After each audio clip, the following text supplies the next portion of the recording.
শুধুমাত্র ধর্মীয় উন্মাদনার কারণে একটা দেশ যে কীভাবে ধ্বংস হয়ে যেতে পারে তার একটা উৎকৃষ্ট নমুনা কিন্তু এই ইরান। পৃথিবীর অনেক দেশ কিন্তু দেখা যায় যে ইরানের পক্ষে কথা বলে, বিশেষ করে মুসলিম দেশগুলা। আর বাংলাদেশের যে তৌহিদি জনতা, তারা তো সারাক্ষণ এই ইরানের পক্ষেই সওয়াল করে। এবং ইন্টারেস্টিং ব্যাপার, এই ইরানের যে শিয়া সম্প্রদায়, তাদেরকে কিন্তু বাংলাদেশের তৌহিদি জনতা, যারা নাকি সুন্নি সম্প্রদায়, তারা কিন্তু ওদেরকে এই মুসলমান হিসেবে স্বীকার করে না, বলে তারা নাকি কাফের, মুনাফিক, মুরতাদ এরকম। অথচ আমেরিকার সঙ্গে যখন যুদ্ধ হচ্ছে, তখন আমেরিকা যখন ব্যাপকভাবে বোমা হামলা চালাচ্ছে, মিসাইল হামলা চালাচ্ছে, হামলা করে এখন তো আমেরিকা কি করছে, এই ইরানের যে ইনফ্রাস্ট্রাকচার, যেটা অবকাঠামো, যেমন বিদ্যুৎ কারখানা, তারপরে সেতু, রাস্তা, তারপরে তাদের যে ওয়াশিং টাওয়ার, রাডার সেন্টার, অর্থাৎ একটা দেশ চলতে গেলে যে হৃৎপিণ্ডগুলো আছে, যে ধমনীগুলো আছে, শিরা উপশিরাগুলো আছে, এগুলাকেই কিন্তু ভেঙে চুরে একেবারে খান খান করে দিচ্ছে। অর্থাৎ ইরানকে বেসিক্যালি একেবারে ফিজিক্যালি পঙ্গু করে দিচ্ছে। এদিকে কিন্তু বাংলাদেশের তৌহিদি জনতার কোনো খেয়াল নাই, এবং এইগুলো নিয়ে তারা খবর দেয়ও না। বাংলাদেশের মিডিয়াগুলো এটা নিয়ে কোনো খবর দেয় না। যখন ইরান আন্দাগন্দি কিছু মিসাইল ওই যে কুয়েত, বাহরাইন, তারপরে দুবাই, তারপরে জর্ডান, এমনকি সৌদি আরব, সেখানে আমেরিকার ঘাঁটি আছে না, তো সেখানে কিছু ওই যে মিসাইল টিজাইল মারে, অধিকাংশ তো আকাশেই ধ্বংস করে দেয়। তো দুই একটা তো গিয়ে তো অবশ্যই নিচে পড়ে এবং তাতে কিছু ক্ষতিগ্রস্ত হয়। তো এইগুলো দেখে এই বাংলাদেশের তৌহিদি জনতার কী যে উল্লাস। এবং ইন্টারেস্টিং ব্যাপার, এই তৌহিদি জনতাই কিন্তু আবার ওই আমেরিকার একটা ভিসা পাওয়ার জন্যে আমেরিকার এম্বাসির সামনে গিয়ে জড়ো হয়। যদিও ইদানিংকালে আমেরিকা একেবারেই ভিসা দিচ্ছে না, শতকরা 2-4-5 জনকে হয়তো দেয়। কিন্তু আপনারা যদি দেখেন, ভোরবেলা গিয়ে ওই যে বাড়িধারায় বাংলাদেশের যে এই আমেরিকান এম্বাসি আছে, আপনারা যদি ভোরবেলা 7-8টার দিকে যান, দেখবেন যে হাজার হাজার লোক। আর আমেরিকার শেয়ানা, ওরা কি করে জানেন? ওরা, আমি যেটা দেখছি, ওরা খুব শেয়ানা, মানে ওর ব্যবসায়ী জাতি। তো মনে করেন যে একদিনে তারা 1000, 1500, 2000 পর্যন্ত ওই ইয়ে রাখে, স্লট রাখে। 1000, 1500, 2000 স্লট রাখে। আমি জানি না ঠিক কত স্লট রাখে, তবে 1500-2000 নিচে না। আর একজনের কাছ থেকে ভিসা ফি নেয় কত জানেন? $185। ভালো কথা, লোকজন $185 দিয়ে তারা ভোরবেলায় গিয়ে হাজির হয় এবং মনে হয় যে বেলা 1টা পর্যন্ত চলে। আমি নিজেও তো এই এম্বাসিতে গেছি আমার ভিসার জন্যে। তো আমি ওখানে দেখছি যে এরকম লাইন দিয়ে দাঁড়ায়, ভালো কথা। তারপরে ঢোকে, ওখানে 5-6টা মনে করেন যে ইয়ে আছে, 6-7টা ইয়ে আছে, কাউন্টার আছে। একজনের ইন্টারভিউ আধা মিনিট অথবা 1 মিনিট এরকম নেয়। তাহলে একজন ভিসা অফিসার, সে কিন্তু 1 ঘন্টা 60-70 জনের কিন্তু ইয়ে করে ফেলে, ওই ইন্টারভিউ নিয়ে ফেলে। হ্যাঁ, এবং এই আধা মিনিট, 1 মিনিটের মধ্যে কি বলে জানেন? Sorry, we can not approve your visa, please try next time. কই একখান সোতা ধরায় দেয়, যা মুখ কালা করে চলে আসে।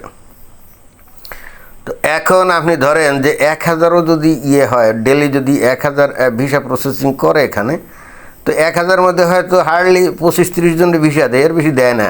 আগে হয়তো বেশি দিত, এখন তো ওই ডোনাল্ড ট্রাম্প আসার পর পুরাই একেবারে ক্লোজ করে দিয়েছে। আর তারপরেও কাদেরকে ভিসা দেয়? যারা হয়তো আগে ওই গেছে আমেরিকাতে বা কানাডাতে গেছে, বা কোনো সেনজেনভুক্ত কান্ট্রিতে হয়তো ঘুরছে টুরছে, অর্থাৎ যাদের ট্রাভেল হিস্ট্রি বেশ ভালো, তাদেরকে দেয়। তবে তাদেরকেও আবার রিফিউজ করে যদি ওই তাদের ফেসবুকে আমেরিকা বিরোধী কোনো প্রচারণা করে।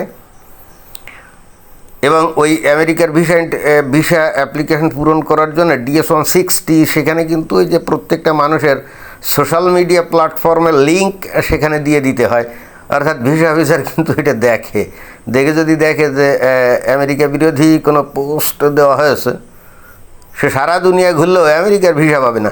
যাই হোক, এখন 1000 লোকের ইন্টারভিউও যদি দৈনিক নেয়, তাহলে চিন্তা করে দেখেন, $185 করে নেয়, তো এখন 1000 ইয়ে করলে মানে যদি গুণ করেন তাহলে $1,85,000 তারা কি ভিসা ফি পাইল না?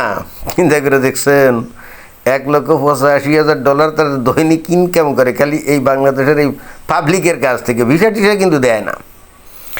তো যে কথা আমি বলছিলাম যে বাংলাদেশের পাবলিক তো ওই ইরান 2-1টা মিসাইল কোথাও মারলে যদি লাগে লাফালাফি করে, এইবার ওই আমেরিকার ঘাঁটি শেষ, অমুক শেষ তমুক শেষ। আরে ভাই, আমেরিকার ঘাঁটি মাটি যদি শেষ হয়, তাদের নৌবহরের যদি যে বিমানবাহীর অনাতরি বা তাদের যে বিমান এগুলো যদি শেষই হয়ে যায়, তাহলে এই যে টানা 7 দিন ধরে এই যে নতুন করে আবার এই যে বোমা টোমা মেরে যাচ্ছে, একেবারে উড়ন্ত মুক্ত বিহঙ্গের মতো যেখানে ইচ্ছা খুশি সেখানে বোমা মারছে, মিসাইল মারছে, তাই না, মেরে যাচ্ছে। এখন আপনারা যদি খেয়াল করেন তাহলে দেখবেন যে এই যে সেতু নষ্ট করছে, তারপরে বিদ্যুৎ যে ইয়ে আছে অবকাঠামো, মানে বিদ্যুৎ উৎপাদিত হয় যে জেনারেটর, ওইগুলাতে আক্রমণ চালাচ্ছে।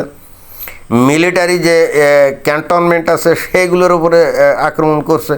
তার মানে টোটাল ইরানকে একেবারে তছনছ করে দিচ্ছে। এবং ইন্টারেস্টিং ব্যাপার হলো, স্রেফ এখন যদি এই আমেরিকা এখান থেকে কোনো কিছু ছাড়া যদি এখান থেকে ভেগে যায়, এই যে ক্ষয়ক্ষতি ইরানের যা হলো, এখান থেকে পুনরায় সব রিপেয়ার করে আবার নতুন করে পুরো দস্তুর একটা মানে শৃঙ্খলাবদ্ধ দেশ হিসেবে দাঁড়াতে তার মিনিমাম 50 বছর লাগবে। কিন্তু আমেরিকা তো তাও ছাড়ছে না, তাই না? অর্থাৎ এখনও কিন্তু শেষ হয় নাই, এখনও কিন্তু করে যাচ্ছে। এই যে ইরানের কিন্তু নৌবাহিনীর কোনো ওই জাহাজ টাহাজ নাই, যে এই ইয়েগুলো ছিল সাবমেরিনগুলো ছিল সেগুলো কিন্তু শেষ, অল্প হয়তো 2-4 খান এখন ওই যে পানির নিচে যেগুলো ডুবিয়ে আছে সেগুলো তো বেঁচে আছে, তাই না? বিমান বাহিনীর কোনো বিমান নাই, বিমানবন্দর শেষ, তাদের মিলিটারি ইনস্টলেশন যে ক্যান্টনমেন্ট ছিল সেগুলো শেষ, রাস্তাঘাট ব্রিজ এগুলো শেষ, রেল সড়ক যেগুলো এগুলো শেষ। প্রতিনিয়ত কিন্তু বোমা মেরে এগুলো ধ্বংস করছে। তারপরে বিদ্যুৎ উৎপাদন কারখানা সেগুলো শেষ। এখনও পর্যন্ত যে সেক্টরে হামলা চালায় না সেটা হলো তেল উৎপাদন শিল্পগুলোতে এখনও হামলা চালায় নাই। ডোনাল্ড ট্রাম্প ব্যবসায়ী মানুষ, তো ধান্দা আছে যে ইরান যদি কোনো চুক্তিতে আসে তাহলে ওই তেল বিক্রি করা লাগবে না। এ পর্যন্ত আমেরিকার খরচ তো কম হয় নাই, তো তেল বিক্রি করে যদি সেগুলো উসুল করা যায়, ওই ধান্দায় মনে করে না।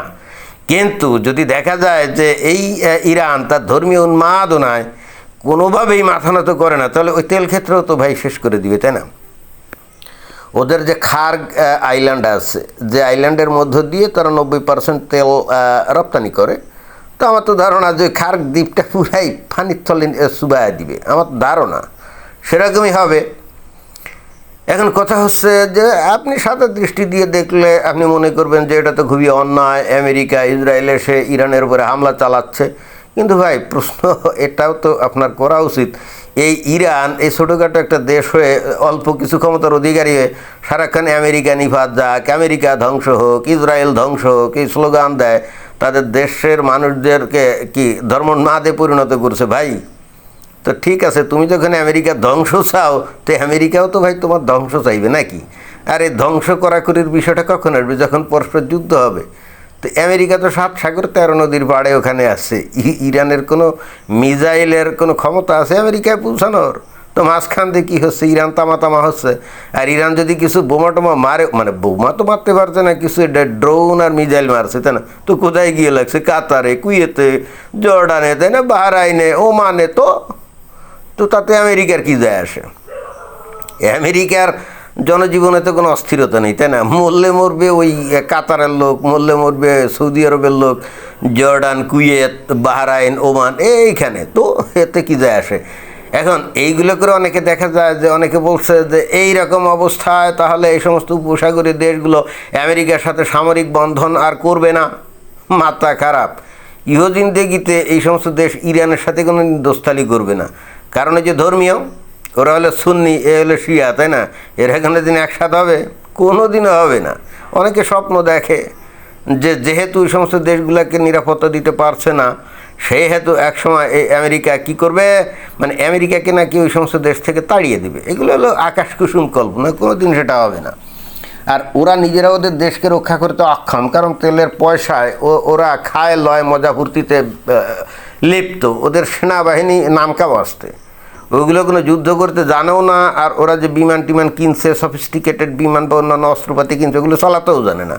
কারণ তেল বিক্রি করে, 3টে বিয়ে করে, রঙ্গ তামাশা করে, মৌজ আল্লাদে থাকে, খেয়ে দেয়ে কাম আছে, সেনাবাহিনী দুটিকে কষ্ট করে জীবনযাপন করার। এটাই হলো আসল ঘটনা। অতএব ওদের কিন্তু আমেরিকার উপরে নির্ভর করা ছাড়া কোনো গতি নেই।